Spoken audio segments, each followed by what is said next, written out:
सभी मित्रों को मेरा नमस्कार। दोस्तों, स्वागत करता हूं आप सभी का अपने यूट्यूब चैनल हिंदी साहित्य बाय पीबी चैनल पर। दोस्तों, थोड़ी सी मुझे सर्दी होने की वजह से मैं 2 दिनों से वीडियो नहीं डाल पाया। सॉरी दोस्तों इसके लिए। ठीक है दोस्तों, लेकिन आज भी ठीक नहीं ही हूँ। इसके बाद भी मैं आपके लिए कुछ कोशिश कर रहा हूँ वीडियो डालने की। ठीक है दोस्तों, आवाज़ ठीक से नहीं आएगी दोस्तों, साथ में माइक भी नहीं है। डायरेक्टली वीडियो अपलोड कर रहा हूँ। ठीक है दोस्तों, तो ठीक है, और आवाज़ में थोड़ी सी क्वालिटी नहीं होगी तो आप मतलब बस क्वालिटी नहीं है तो आप ये मत समझना कि क्वालिटी वाले ही वीडियो पर आप ध्यान दें। दोस्तों, ये 5000 प्रश्नों की जो सीरीज है ये बहुत इम्पोर्टेंट है, बहुत महत्वपूर्ण है दोस्तों। ठीक है, आप बहुत अच्छे से इन प्रश्नों पर ध्यान दें, क्वालिटी पर मत जाइएगा। ठीक है दोस्तों, और साथ में दोस्तों आप गुजारिश है आप सभी से कि इस चैनल को आप लाइक करें, शेयर करें और सब्सक्राइब करें दोस्तों। तो ठीक है दोस्तों, सब्सक्राइब ज़रूर करें। और साथ में दोस्तों बताना चाहूँगा कि आप सब्सक्राइब करते समय ना आपको बेल आइकन को भी प्रेस करना होगा, जिससे कि हमारी आने वाली सभी वीडियो का नोटिफिकेशन आपको सबसे पहले प्राप्त होगा। ठीक है दोस्तों, ऐसी तो चाहता हूँ दोस्तों कि आप लाइक करेंगे, शेयर करेंगे और सब्सक्राइब करेंगे। ठीक है दोस्तों, चलते हैं हम अपने पहले प्रश्न की ओर। हाँ दोस्तों, बताना चाहूँगा कि मेरे इस पहले हर वीडियो पर लगभग 30, 35, 40 क्वेश्चन के समथिंग होते हैं, और मेरे पास टोटल 5000 प्रश्न का एक पीडीएफ बना हुआ है, जिससे मैं आपको ये पीडीएफ कराता हूँ लगभग। ठीक है, तो मैं 35-40 प्रश्नों को लेकर चलता हूँ लगभग। ठीक है दोस्तों, 35-40 प्रश्न एक वीडियो पर आपको मिलेंगे, तो आप इसका लाभ उठाइएगा दोस्तों, इम्पोर्टेंट है। चलते हैं हम अपने पहले प्रश्न की ओर। तो हमारा पहला प्रश्न है दोस्तों, जायसी का किस राजघराने में बहुत मान था या मान सम्मान होता था? किस राजघराने में जायसी का मान सम्मान होता था दोस्तों? तो वो अमेठी में। कहाँ होता था दोस्तों? अमेठी में होता था। अगला प्रश्न है, ओम प्रकाश वाल्मीकि की आत्मकथा जूठन कितने खंडों में है? दोस्तों, इम्पोर्टेंट प्रश्न है, ओम प्रकाश वाल्मीकि की आत्मकथा जूठन कितने खंडों में है? तो ये है 2 खंडों में है। अगला प्रश्न, हिमालय का पथिक कहानी किसकी है दोस्तों? हिमालय का पथिक कहानी है जयशंकर प्रसाद जी की है दोस्तों। अगला प्रश्न है, रामानुजाचार्य ने किस ग्रंथ को वेद के समकक्ष माना है? रामानुजाचार्य ने तमिल प्रबंधम को वेद के समकक्ष माना है, उसके समान माना है। अगला प्रश्न है दोस्तों, विजेता कृति के रचनाकार कौन है? विजेता कृति के रचनाकार कौन है? तो दोस्तों ये है दूधनाथ सिंह। ठीक है, कौन है दोस्तों? ये दूधनाथ सिंह है। अगला प्रश्न है, निराला की लंबी कविता तुलसीदास का प्रकाशन किस पत्रिका में हुआ?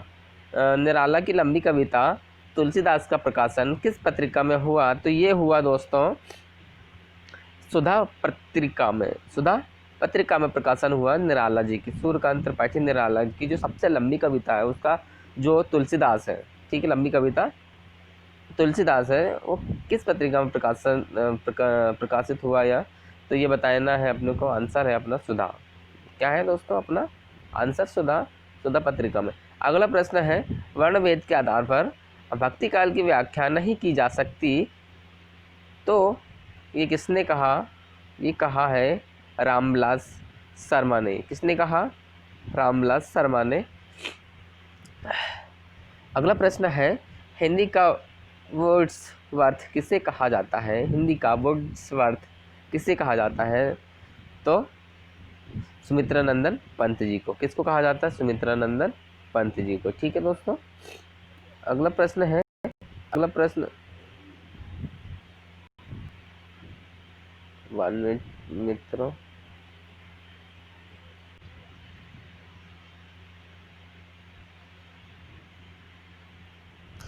ठीक है दोस्तों, चलते हैं हम अगले प्रश्न की ओर। तो हमारा अगला प्रश्न है, कविता हमारे परिपूर्ण क्षणों की वाणी है। कविता हमारे परिपूर्ण क्षणों की वाणी है, ये पंत ने कहा, ठीक है। हिंदी का वुड्सवर्थ किसे कहा जाता है? तो पंत को कहा जाता है। हिंदी का वुड्सवर्थ किसे कहा जाता है दोस्तों? तो पंत को कहा जाता है वुड्सवर्थ। एंड कविता हमारे परिपूर्ण क्षणों की वाणी है, तो ये पंत ने कहा। ठीक है, ये पंत की वाणी है। अगला प्रश्न, जगत अद्भुत लोकोत्तर चमत्कार यह लक्षण में करइयो, ये किसकी पंक्ति है? जगत अद्भुत लोकोत्तर चमत्कार यह लक्षण में करियो, ये है कुलपति मिश्र जी की। किसकी दोस्तों? कुलपति मिश्र जी की है। अगला प्रश्न, अयोध्या का विलाप किस भाषा में रचित है? अयोध्या का विलाप किस भाषा में रचित है? तो ये है ब्रजभाषा में रचित। किस भाषा में दोस्तों? ये है ब्रजभाषा में। अगला प्रश्न, नई कहानी आंदोलन की विवेचना करने वाला प्रमुख आलोचक थे। नई कहानी आंदोलन की विवेचना करने वाले प्रमुख आलोचक थे देवीशंकर अवस्थी। कौन है दोस्तों? देवीशंकर अवस्थी। अगला प्रश्न, कटीले फूल लचीले कांटे कहानी संग्रह लेखक है। कटीले फूल लचीले कांटे कहानी संग्रह के लेखक है तो दोस्तों ईला। कौन है दोस्तों? ईला चंद्र जोशी। ठीक है। अगला प्रश्न है, मैं जगजीवन का भार लिए फिरता हूँ, फिर भी जीवन में प्यार लिए फिरता हूँ, ये क्या है दोस्तों? तो ये विरोधाभास अलंकार है। क्या है? विरोधाभास अलंकार। कौन सा अलंकार? विरोधाभास। अगला प्रश्न, कहानी नामक पत्रिका का प्रकाशन कब आरंभ हुआ? कहानी नामक पत्रिका का प्रकाशन 1938 में आरंभ हुआ। 1938 से आरंभ हुआ सरस्वती पत्रिका।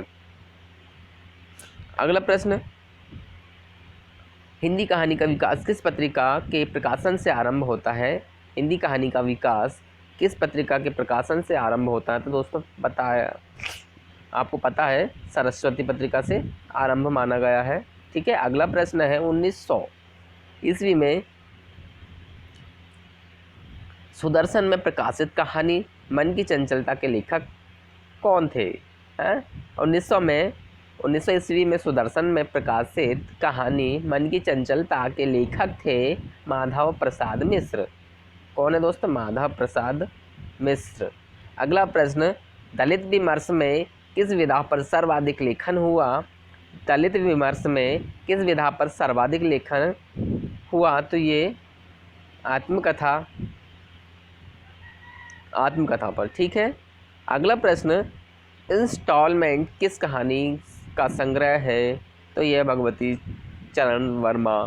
किसका दोस्तों? भगवती चरण वर्मा जी का। अगला प्रश्न, प्रसाद की पहली कहानी ग्राम किस पत्रिका में प्रकाशित हुई? तो प्रसाद जयशंकर प्रसाद जी की ग्राम जो पहली कहानी है, ठीक है, वो इंदु पत्रिका में प्रकाशित हुई थी। इंदु पत्रिका में प्रकाशित हुई थी। अगला प्रश्न, हिंदी में ऐतिहासिक कहानियों की परंपरा को किसने जन्म दिया? तो हिंदी में ऐतिहासिक कहानियों की परंपरा को किशोरी लाल गोस्वामी ने जन्म दिया। ठीक है, किशोरी लाल गोस्वामी। ठीक है। अगला प्रश्न, मेघदूत एक पुरानी कहानी कृति के रचयिता कौन है? मेघदूत एक पुरानी कहानी कृति के रचयिता कौन है? तो HP द्विवेदी जी हैं। HP द्विवेदी जी हैं। अगला प्रश्न है, नई कहानी आंदोलन लगभग किस वर्ष आरंभ हुई? नई कहानी आंदोलन लगभग किस वर्ष आरंभ हुई? तो ये 1960 में आरंभ हुई। अगला प्रश्न है, नए स्वर नई रेखाएं कहानी के लेखक हैं। नई स्वर नई रेखाएं कहानी के लेखक हैं लक्ष्मी नारायण लाल। कौन है? लक्ष्मी नारायण लाल। अगला प्रश्न है, हिंदी कहानी और फैशन पुस्तक के रचयिता हैं। हिंदी कहानी और फैशन पुस्तक के रचयिता हैं उपेंद्रनाथ अस्क हैं। प्रसाद की प्रसिद्ध कहानी गुंडा उनके किस कहानी संग्रह में संकलित है? तो ये है इंद्रजा।